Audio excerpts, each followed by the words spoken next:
When how it works doesn't work for us, we need to change what we're doing. What are we doing? We do what we're told. That's how it works. That is the basic agreement we have as the citizenry with our elected officials. That's the power relationship that we're using to step into a completely unknown space that seems to be trending towards total annihilation. So, our ability to change is not about the tools and it's not about the need. We have everything that we need to completely reorganize the way society works, not only our access to resources, but the way that we communicate, the way that we talk about power, the way we do education. Like everything that our city does and is drafted at City Hall, is drafted in the policymaking process, which as it stands has no opportunity for public input. There's no feedback loop for, hey, this policy is dramatically outdated, it's biased, it's not well thought out. If we feel that way about a particular policy, it doesn't matter. We don't have an opportunity to have public comment in a way that actually guides our government. That's how it works. That's how it's worked for a very long time. And that's how we had to do it for a long time because it didn't make sense to have all these people in a room trying to have a conversation about legislation. That is what's changed now. We can do that. So previously, all these calls for like a more democratic society or a more equitable society had that barrier of centralization that, well, it's feasible to only have a centralized group of people making decisions just because of time and access. That's different now. Now we can do something fundamentally different. And we have to do it because the powers that be aren't going to change anything. They've won the game. Once you get to City Hall, power changes your brain. That's scientifically proven. It affects your frontal lobe. It diminishes your ability to have empathy.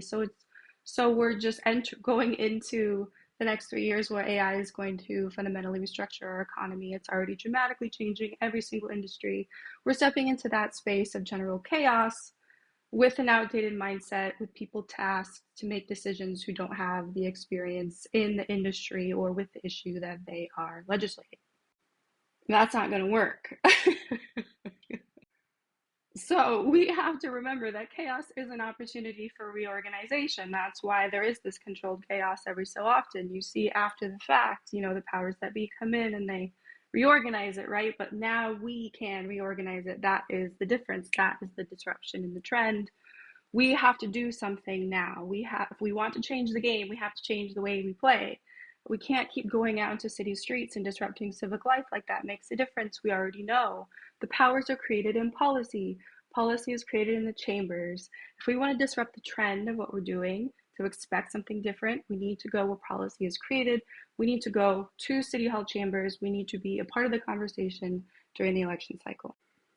So that is how Rabbit works. Rabbit is a shared campaign to disrupt the social hypnosis that doing what we're told is working for us. It is obviously not working for us, but how do we change it, right? If we could possibly avoid force as a last resort and storming the castle, before we get to that, we can very easily and peacefully and respectfully enter into the process and disrupt what we expect to see just by doing something different.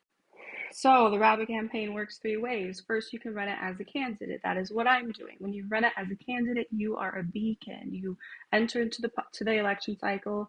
Don't talk about your personal politics. Don't defend your agenda or your bias or say, this is my life story. This means I'm going to be the best decider for everybody. You're entering into the space where everyone is looking and identifying that space is no longer functional. You're saying, hey, why are we doing this still? It's unreasonable to expect one person to speak for 755,000 in the age of technology. AI is going to restructure our economy in the next 3 years. We have to do something different. And then they answer every question the same way.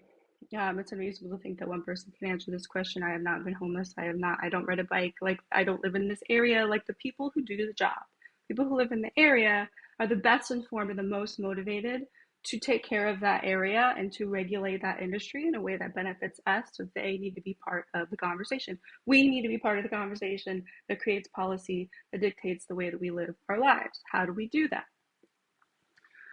We run rabbit campaigns, right? First, you run it as a candidate, you're a beacon. Then you can run it as a citizen. This is something that we can all do. You can do. It's not going to work if it's just one person. It's not going to work if it's just one person. We are leaving the age of kings.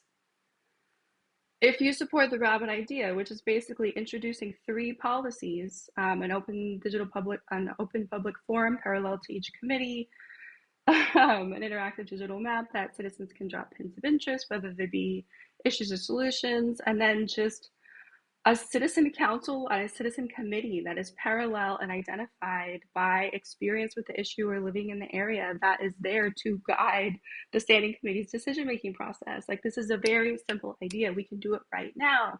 You don't have time for run for council, go to a local meeting and use the public comment opportunity to say, we need these policies, we're running out of time, we need some way to actually know what's going on in our communities, and it's impossible to even expect one person to know all these things.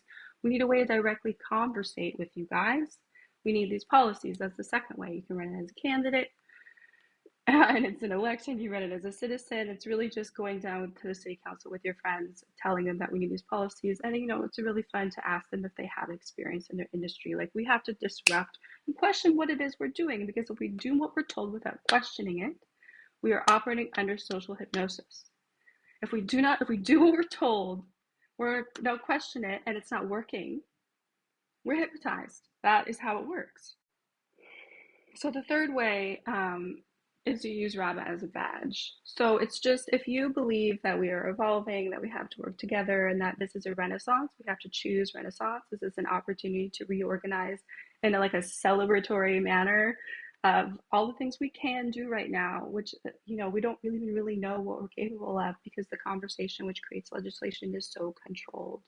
There's so many amazing ideas already being explored, already being experimented with, and we just don't hear about them in the local policymaking process, because it's controlled by 9 people.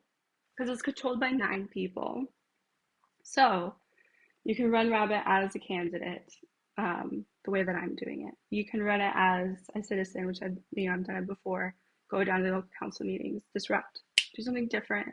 Or you can run it as a badge and just put Rabbit on your shit. Let's find each other. If you believe in this, put Rabbit on your stuff.